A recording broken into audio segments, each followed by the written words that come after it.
Estamos a unos cuantos días aquí en Arizona de tener elecciones primarias. Vamos a platicar con las periodistas Susan Barnett, con Paula Díaz, sobre qué significan estas elecciones, por qué son importantes, pero además, por supuesto, vamos a platicar de migración, de todo lo que ha pasado a nivel nacional y de algunos reportajes muy interesantes que se han publicado aquí a nivel local también. Por ejemplo, cómo están nuestros centros de detención, cuáles son las condiciones en las que están viviendo las personas detenidas por su situación migratoria. Así es que gracias por estar aquí en Periodistas, un video podcast de Somos Tucson. Estamos con Susan Barnett, periodista independiente y productora de este podcast, y con Paula Díaz, periodista de Conecta Arizona. Bienvenida, Paula. Muchas gracias por invitarnos.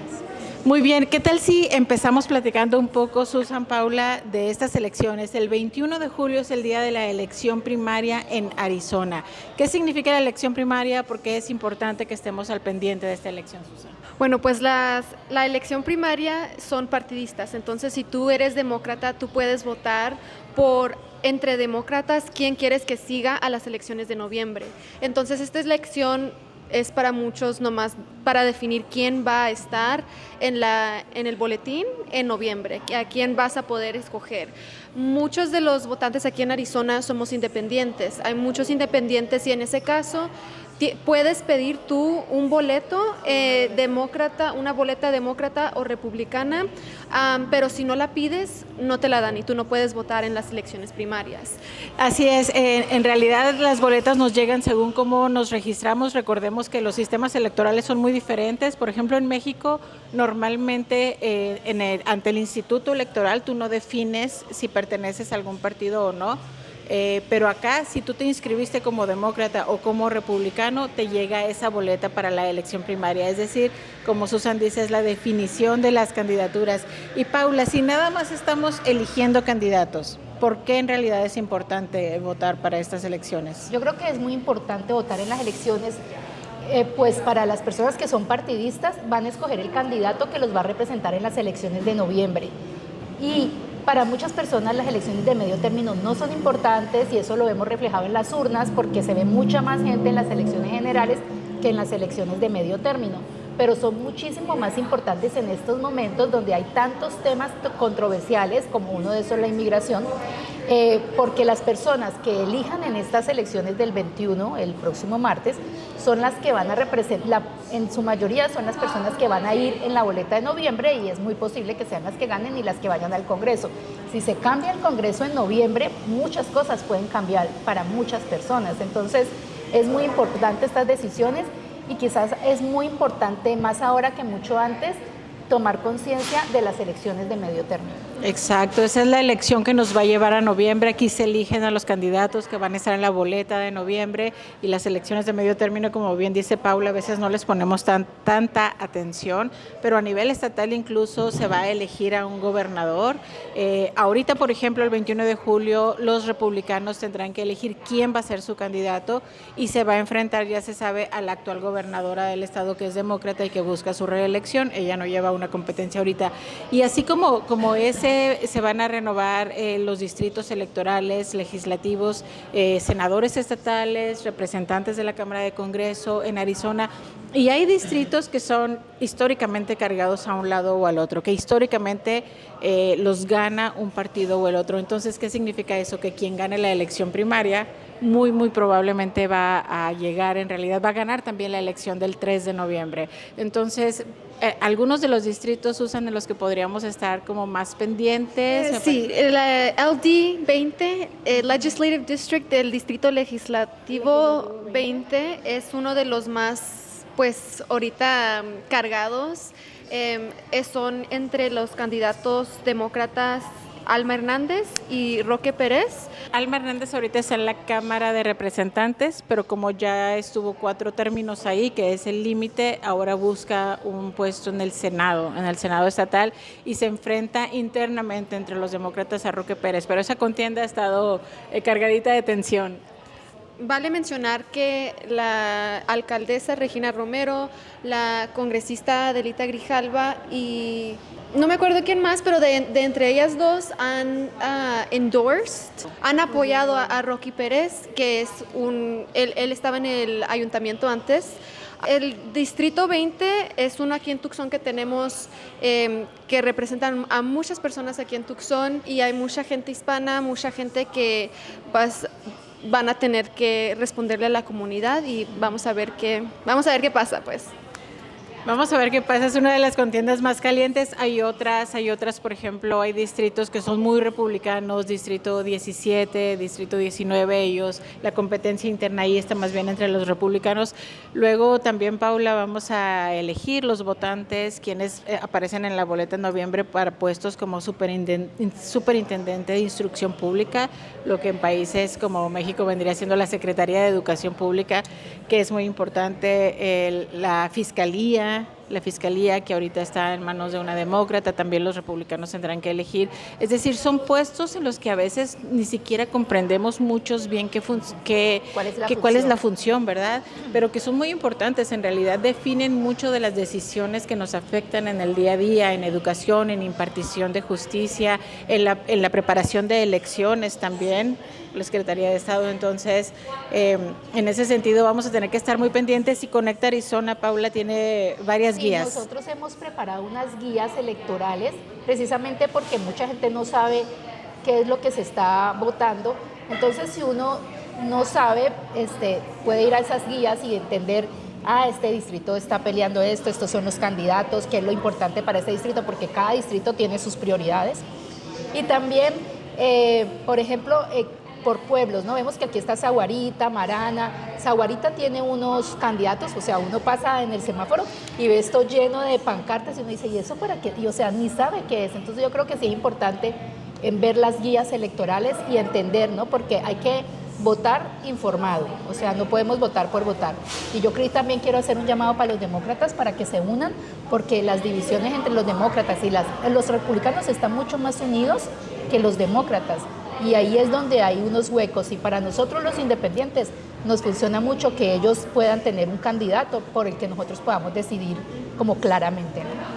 Sí, es muy importante lo que dice Paula, tener toda esa información. Es tanto, la verdad es mucho el trabajo de prepararse para votar. Yo siempre lo he dicho, en este país las elecciones son complicadas, es mucho lo que hay que votar, es mucho lo que hay que informarse, pero ahí están medios como Conecta Arizona que nos facilita toda esa información. En Somos Tucson acabamos de republicar otra guía que hizo Arizona Luminaria también, que explica qué es lo que se vota en esta elección, cuáles son algunas de las contiendas más importantes, muchos enlaces, por ejemplo, para que chequemos en qué distrito vivimos, que no es lo mismo nuestro distrito legislativo a nivel estatal que nuestro distrito legislativo a nivel federal, donde también va a haber elecciones en noviembre, ahorita no hay competencia. Entonces, demasiada información, pero los invitamos a Somos Tucson, a Conecta Arizona, Arizona Luminaria, a Tucson Spotlight, y de hecho Susan escribió un reportaje sobre Sur Tucson, la ciudad de Sur Tucson, donde también hay elecciones, igual que en Sahuarita, igual que en Marana, en otros municipios que son aledaños a Tucson y que su sistema electoral es diferente. ¿Qué es lo que va a pasar, Susan, ahí en Sur Tucson? Sí, bueno, en Sur Tucson hay 3 puestos ahorita y hay 8 personas que quieren llenar esos puestos. 3 de ellos son los que están ahorita en el ayuntamiento, que es Roxana Valenzuela, César Aguirre y Brian Flagg, que los 3 andan haciendo una campaña juntos otra vez.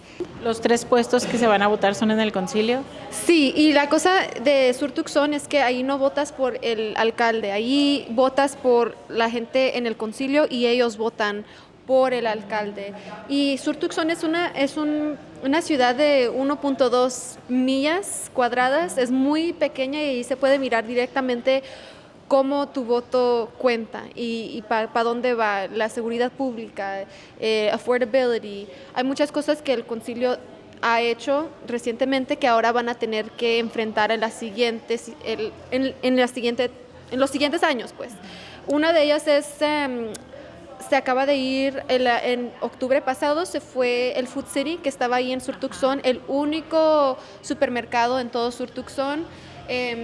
La ciudad de Sur Tucson votó en eliminar un impuesto que se llama el grocery tax, que era impuestos que pagabas al comprar tus mandados, pero lo hicieron antes de encontrar a una persona que llenara el Food City. Entonces ahorita ya no tienen ese dinero que venía del impuesto y ahora tienen que encontrar una persona o una compañía que quiere entrar a Sur Tucson y empezar su negocio ahí. Entonces es como que, y eso además de que andan empezando el año fiscal en un déficit de más de $400,000. Entonces las personas que entran a este puesto van a tener mucho que enfrentar y vamos a ver qué pasa. Pero algo que quería mencionar antes era un ejemplo de cómo el voto cuenta. En 2024, la última elección, se podía elegir entre los Pima County Sheriffs, los sheriffs. Y allí era Chris Nanos y había otra republicana que se llamaba Heather Lappin. Y una de las políticas que se hablaba era el de la migración, que si entraban al puesto, si trabajarían con oficiales de inmigración. Y el demócrata Chris Nanos dijo que no, absolutamente no entraremos en estos, se llaman 287G agreements, estos son contratos con el gobierno federal. Y la Heather Lappin dijo, pues sí trabajaría con el gobierno federal en términos de migración. Si hubiera ganado la Heather Lappin, ahorita Tucson estaría bajo un 287G agreement y la policía estuviera trabajando con inmigración. Como vemos en otras partes del país, en donde andan recogiendo la gente, los policías, y luego pronto después llega el ICE.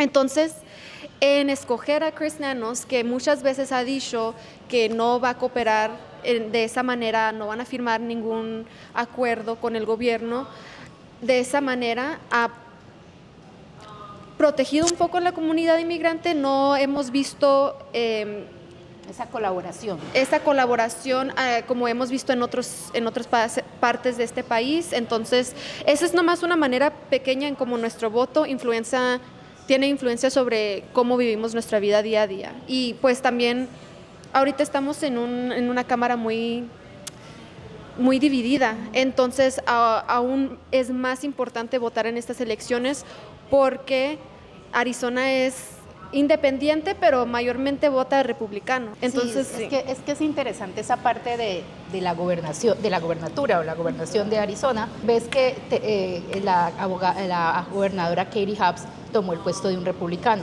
pero los republicanos quieren recobrar la gobernación porque aunque tengan la mayoría republicana en el Senado de Arizona, sus leyes no están pasando porque ella las puede bloquear. Entonces eso nos da de cierta manera a los independientes una tranquilidad de que no estamos ni tan a la izquierda ni tan a la derecha, sino que mantenemos un balance. Porque si la gobernación es republicana y el Senado republicano, va a ser un estado completamente republicano y van a pasar todas estas leyes que quizás no le ayuden a los migrantes, ¿no? Esos ejemplos y esas cosas que están diciendo son muy importantes. De hecho, ahorita en uno de los puestos que se van a elegir, se va a nombrar al candidato, porque me parece que van puros hombres, al candidato para el puesto de fiscal general, que actualmente lo tiene una mujer, Chris Meyers, demócrata. Pero uno de los candidatos, uno de los aspirantes a la candidatura republicana dijo, si yo gano, yo voy en contra de la inmigración indocumentada, incluyendo personas con DACA, Dreamers, etcétera. Entonces, este tipo de acciones muy radicales. Exacto, son posiciones muy radicales que sí nos tienen que importar. Sí es un chorro de trabajo, pero hay que hacer la chamba, hay que hacer la tarea, es parte de ser parte de esta comunidad, de este país en donde estamos viviendo. Así es que aprovechemos el trabajo que se está haciendo, insisto, en medios locales para que veamos, nos informamos un poco más. Para concientizar a la gente más que todo, ¿no? Porque hay que concientizar a las personas de que sí es importante votar. Yo tengo un cuñado que no vota en las elecciones generales porque él dice, ¿para qué voto? Si es por que el Estado republicano, que sí es el voto electoral. El voto electoral, ¿no? Entonces él dice, ¿para qué voto? Si igual no importa. Entonces, estas sí son muy importantes porque cada voto cuenta para el candidato que lo estás llevando, ¿no? Así es. Y como dijo Susan al principio, si estamos registrados como independientes, significa que no recibimos una boleta en casa por uno de los dos partidos, pero nos podemos presentar el día de la elección en cualquiera de las casillas y pedir una de las boletas. Eso sí, tiene que ser una, tienes que elegir cuál boleta quieres, pero tú puedes elegir entonces cuál de esos puestos está causando cierta preocupación o interés y ahí votar. Entonces, es interesante que aún siendo independiente puedes votar en las elecciones internas, ¿no? Primarias de los otros partidos. Bueno, eso va a suceder el 21 de julio, así es que síganos también para estar más enterados de esto. Y vamos a platicar obviamente de inmigración, de migración, que es un tema que siempre nos mantiene ocupados a todos nosotros. Y hace poco, justamente, casualmente, Susan Barnett escribió para Conecta Arizona un reportaje muy amplio, una radiografía de las condiciones de los centros de detención migratoria. Susan, ¿para qué hablo yo más? Si aquí está la mera que lo escribió. ¿Qué encontraste ahí? Pues sí, esta nota que escribí básicamente detalla un montón de cosas, muchas cosas que mucha gente en varias diferentes ocasiones han dicho, han hablado sobre las condiciones, sobre el financiamiento del sistema de inmigración, pero bottom line, lo más básico es que el gobierno federal está recibiendo mucho dinero para Immigration Enforcement, para la inmigración, no nomás ICE, pero también CBP. Entonces, cosas en la frontera. Hemos visto también que CBP ahora está más adentro del país. La situación es que muchas personas, familias, han reportado que han perdido comunicación con sus seres queridos cuando entran en detención. Y estas personas no saben ni siquiera dónde llamar. El reportaje de Susan explica qué hacer y por qué está pasando eso. Eso está pasando porque eso mueve millones de dólares. O sea, la industria de la migración mueve millones de dólares y hay compañías privadas que están recibiendo esos millones de dólares. En el reportaje de Susan explica cómo esa empresa Core, ¿no? Es la empresa que está administrando Florence y estas prisiones en Arizona. Y esa empresa está pues financiada desde hace muchos años por el gobierno, pero ahorita está recibiendo mucho más dinero y las prisiones tienen una sobrepoblación, que lo reporta la entrevistada en el reportaje de Susan. Y entonces nosotros queremos que la gente y la audiencia entienda qué es lo que está funcionando detrás, porque si ellos pierden comunicación, lo que tienen que hacer es comunicarse con sus consulados. Paula, ¿en qué momentos es donde están detectando que pierden comunicación? ¿En el momento de la detención o ya cuando están en centros de detenciones? Ya cuando pasó entran al centro de detención. ¿Qué es lo que está pasando? ¿Por qué se pierde esa comunicación? Bueno, la familia llama y dice que no ha podido tener comunicación, y es que los centros de detención sí les permiten comunicarse. Pero, por ejemplo, ahorita que hay un brote en Florence de varicela, creo que hay muchos controles adentro de Florence para que la gente no se contagie. Entonces, pasan cosas dentro de los centros que nosotros no sabemos, que ni siquiera los abogados saben, porque los mismos abogados están diciendo que no les están entregando información. Entonces, hay muchos problemas que sí están ocurriendo dentro de los centros de detención, y eso es lo como que quisimos mostrar, ¿no? Sí está pasando algo, y se reporta muy claro en el reportaje de Susan. Sí, y más que también la falta de comunicación, hablo un poco también sobre los estándares de centro de detención, y pues hablé con ICE y me dieron un comunicado de que en los centros de detención la gente recibe el mejor trato médico en toda su vida, pero no nomás es eso, es que hay mucha gente en un lugar en donde nomás es para 15, hay 30, hay 50. La comida está mala, el agua está malo, también hay muchos reportes de condiciones que se han pasado por comida o agua que está en malas condiciones. Y eso todo, pues, hay billones y millones de dólares que se han dado a estas organizaciones. Empresas privadas también, pero no se mira esa inversión, en los sistemas que la gente tiene, por lo que la gente tiene que pasar. Como dice Paula, falta de comunicación, ¿en dónde va todo este dinero? Y el New York Times hizo un reporte la semana pasada hablando que ICE detenió a 10,000 personas en una semana, y todas estas personas van a ir a centros de detención, y estos centros de detención van a recibir millones y millones de dólares. De hecho, ese es uno de los temas, ¿no? Que es un gran negocio mantener gente encerrada en esos centros de detención migratoria. No sé, Susan, si pudiste escarbar un poco todo lo que ellos allá adentro gastan, lo que una familia gasta, porque si te comunicas vía telefónica, videollamada, hay que gastar. Si ellos se van a comprar algo adicional, puesto que la comida está limitada, muchas veces comen siempre en lo mismo, muchas veces tienen frío y su uniforme es de manga larga, perdón, de manga corta. Si necesitan algo adicional, sea comida, sea ropa, lo tienen que comprar ahí dentro en una comisaría, ¿cierto?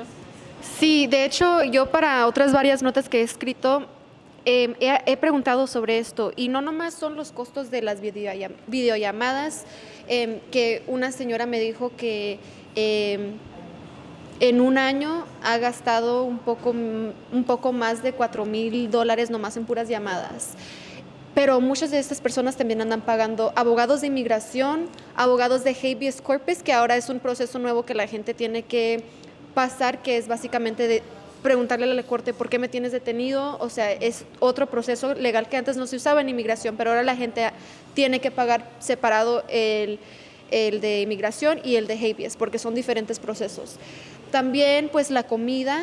Hablé con una señora que escribí una nota sobre ella, es una frutera aquí en Tucson, y ella fue detenida ella misma y fue deportada y regresó aquí a Tucson. Y ella fue la última en su familia de ser deportada y detenida y deportada. Entonces ella, cuando estaba en el centro de detención, ella no tenía a nadie que le pudiera meter dinero para que se compre una Maruchan o algo para comer.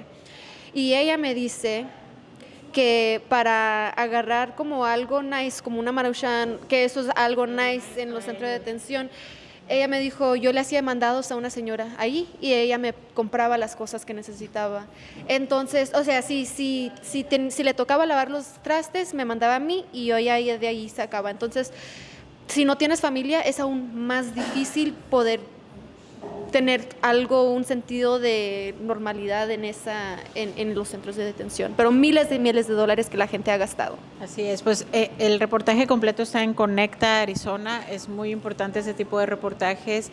Nosotros en Somos Tucson, en una colaboración con Calo News y con el programa Altavoz, estamos haciendo una guía que va a consistir precisamente en dónde buscar a tu familiar, cómo comunicarte con él, cómo depositarle, cómo visitarlo, todo lo que tenemos que saber. Y son demasiadas cosas, muchas cosas que van cambiando, muchas cosas que aparentemente están claras, pero a la hora de la hora no lo son. La verdad es que encima del estrés y del dolor que puede estar pasando una persona detenida y sus familiares, hay muchísimo más circulando alrededor de esto. Y muchísimo más, Paula, también que ha estado pasando en inmigración, especialmente con las muertes en menos de una semana de un mexicano en Texas, de un colombiano en Maine, que finalmente en Tucson, el día en que estamos grabando este programa, esta tarde va a haber una protesta afuera del edificio federal, pero también están habiendo reacciones también, Paula, de parte de ICE. Bueno, la semana pasada fue que mataron a este inmigrante mexicano, ¿no? en Houston, y ayer mataron a un inmigrante colombiano de 26 años, padre de una niña de 3, casado, que según las entrevistas que ha dado su familia, tenía permiso de trabajo y pues estaba legalmente, y según un senador de Maine que fue entrevistado, dice que él no era el objetivo del operativo. Entonces, en el caso de Houston es igual, ¿no? El inmigrante no era el objetivo del operativo. Hoy ICE reportan que dio a conocer que van a detener en todo el país las persecuciones de automóviles, a menos que sea una persona delincuente que saben que es un delincuente. Pero esta situación ha generado mucha tensión porque puede ser cualquier persona, ¿no? O sea, ya vimos que pasó con ciudadanos estadounidenses y son errores. Entonces, eso de que sea una equivocación, pues el ops con la vida de alguien no es muy válido. Entonces, por eso es que Phoenix ha tenido protestas, Tucson se une a las protestas, porque la gente, no solo la gente inmigrante, sino la gente ciudadana tiene miedo de ser víctima de un error de ICE. Y una cosa bien importante es que en esas dos ocasiones no tenían cámaras corporales, no tenían cámaras corporales. Con tanto dinero que ahí se está recibiendo, ¿por qué no tienen esta tecnología? ¿Para dónde va ese dinero? O sea, en el caso de Minnesota, el agente sí tenía una cámara, o sea que es raro que estos agentes no tenían una cámara corporal.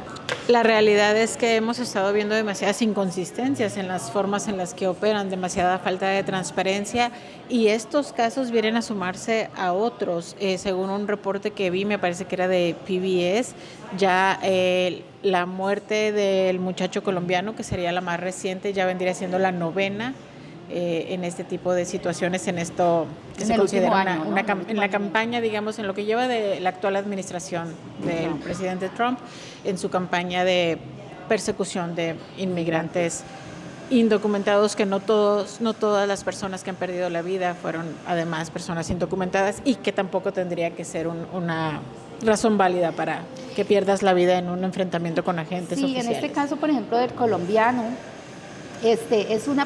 la mayoría de las personas que están siendo detenidas, hay que aclarar, no tienen antecedentes delictivos, que es la idea de la administración, ¿no? La administración va en contra de todas las personas que tienen antecedentes criminales, pero en estos dos casos, al parecer, estas personas no tenían antecedentes criminales, como el 70% de las personas que están detenidas, según informes y reportes de investigadores, no solo el 30% tiene antecedentes delictivos. Entonces, ¿contra quién están realmente yendo? Y también, regresando al tema de las elecciones y cómo inmigración juega una parte en esto, aquí en Arizona el 25% de los votantes son latinos, que eso es 1 en 4 personas. Y la inmigración sí es una prioridad para los latinos aquí, pero también la economía, qué tan caro está todo, o sea, eso también es algo que le importa mucho a la gente, o sea, qué tanto está el gas, qué tanto está el mandado. Y hemos visto también que aquí en Arizona, por lo menos en la elección pasada, los números son que el 41% de los hombres latinos votaron por Trump y el 44% de mujeres latinas votaron por Trump. Pero hemos visto en una encuesta de Unidos US que muchos de ellos, como por lo menos el 20%, han dicho, yo no votaría por él otra vez. Y andamos viendo entonces cómo la administración de Trump y cómo andan enforzando las leyes migratorias, o pues las leyes lo que ellos piensan es enforzar las leyes migratorias, cómo anda afectando mucho a la gente que va a votar aquí, mientras, bueno, pues no va a ser una elección para votar al presidente, pero esta elección del midterm puede o ayudar o empeorar la situación migratoria aquí en Arizona. Entonces vamos a ver cómo votan los latinos en Arizona esta vez. Así es, va a ser muy importante, muy interesante. Como bien decía Paula al principio, Arizona es un estado, Susan, ambas lo decían, es un estado que se mueve, es un estado que a veces tiene un gobernador republicano, a veces demócrata, es un estado donde Trump ha ganado y ha perdido. Entonces va a ser muy importante. No son elecciones presidenciales, pero nuestra invitación es a que estemos súper atentos, informados, porque las elecciones de noviembre van a ser muy importantes para la composición de nuestro Congreso y también a nivel estatal para las decisiones que se toman acá en Arizona. Va a ser muy importante. Muchos de estos puestos están en juego, así es que ya saben, la elección primaria para elegir a los candidatos es el 21 de julio y la elección general va a ser el 3 de noviembre. Pues Paula, Susan, me da muchísimo gusto haber platicado con ustedes. Por favor, sigan sus trabajos. Paula en Conecta Arizona, Susan como periodista independiente, colaborando para Conecta, para Luminaria, para Calo News, para Somos Tucson. Así es que todos esos medios que mencioné, acuérdense, publicamos información en español, información en la que ustedes pueden confiar. Síganos a todos y estamos aquí para seguir platicando de los temas que a ustedes les interesan. Nos vemos a la próxima en otro episodio más de Periodistas, un video podcast de Somos Tucson.